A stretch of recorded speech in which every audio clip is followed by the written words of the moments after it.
नमस्कार, मैं सत्येंद्र शर्मा और आप देख रहे हैं पंजाब केसरी.com। दो राज्यों के चुनाव के साथ कल वायनाड लोकसभा सीट पर उपचुनाव को लेकर ऐलान हो गया है। राहुल गांधी के इस सीट को छोड़ने के बाद से खाली पड़ी वायनाड लोकसभा सीट पर कांग्रेस ने अपने उम्मीदवार की घोषणा कर दी है। दक्षिण भारत के केरल में वायनाड लोकसभा सीट को लेकर कांग्रेस ने बड़ा सियासी दांव चला है। वहां होने वाले उपचुनाव में दल की महासचिव प्रियंका गांधी वाड्रा पार्टी उम्मीदवार होंगी।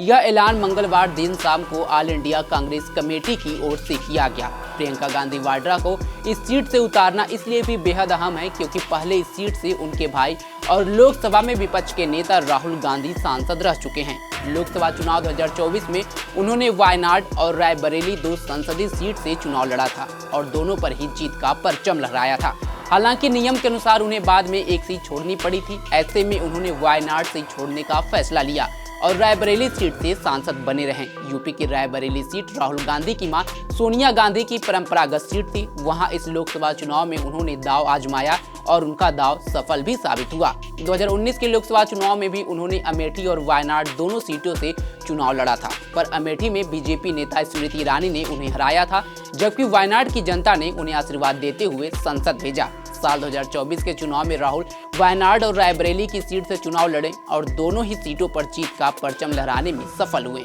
बाद में उन्होंने काफी सोच विचार के बाद वायनाड से इस्तीफा दे दिया। उनके इस्तीफे के बाद वायनाड लोकसभा सीट पर उपचुनाव की स्थिति बन गई थी। कांग्रेस चीफ मल्लिकार्जुन खड़गे ने कुछ दिन पहले ऐलान किया था कि वायनाड से प्रियंका गांधी पर दांव कांग्रेस पार्टी आजमा सकती है।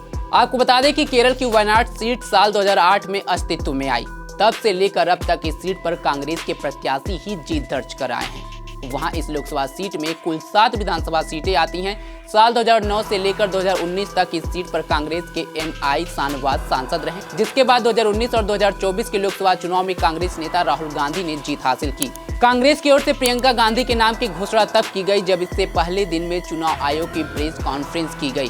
प्रेस कॉन्फ्रेंस में जहां पे मुख्य चुनाव आयुक्त राजीव कुमार ने महाराष्ट्र और झारखंड विधानसभा चुनाव के साथ कुल 15 राज्यों की 48 विधानसभा सीटों पर होने जा रहे उपचुनाव की भी तारीखों का ऐलान किया। वायनाड लोकसभा सीट के लिए 13 नवंबर को उपचुनाव होगा और मतगणना 23 नवंबर को होगी।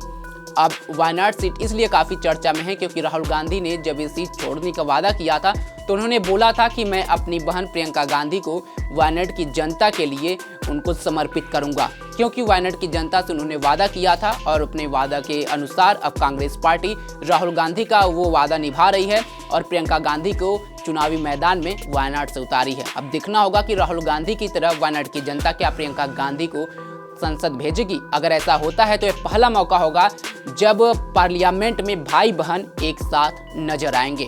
इस खबर पर आपकी क्या राय है कमेंट बॉक्स में जरूर बताएं। तमाम खबरों के लिए जुड़े रहें हमारे साथ और देखते रहें पंजाब केसरी.com। धन्यवाद।